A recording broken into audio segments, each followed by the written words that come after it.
तुमच्या आयुष्यामध्ये तुम्ही शेवटचा कधी रडला होता बरं? आमचे 16 माणसाचं कुटुंब होतं. बरं. 16 माणसाच्या कुटुंबामधून ग्रामीण भागातून पुण्याला माणूस येतोय. माझ्या त्यावेळेस 21 वर्ष वय होतं. उपाशी तापाशी एकमेकाने घास खात इतक्या आनंदातून इतक्या ह्यातनं जमावातून आता एकटा आपण पुण्याला निघतोय. बरं.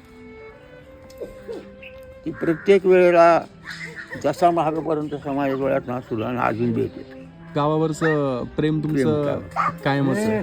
क्या बात आहे. जन्मभूमी खरी गोष्ट आहे. आता माझे डोळे भरून आले. नाही, खरी गोष्ट आहे ना. शेवटी म्हणजे गावाकडची ओढ कधी आपल्याला थांबवू शकत नाही. बरं, माणसाचं समाधान कुठं असलं पाहिजे बरं असं तुम्हाला वाटतं?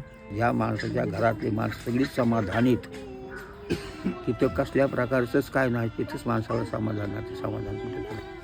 खरी गोष्ट आहे.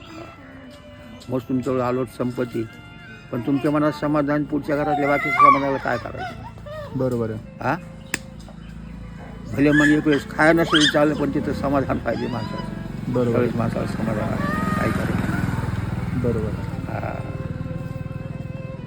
शेवटी आपले सगळे माणसं एकत्र राहायला पाहिजे. एक हेच बरोबर आहे. तिथंच फार मोठं समाधान. एकच मला समाधान नाही. इथली बायको निघाला कुठं काय बरोबर आहे. काय नाही.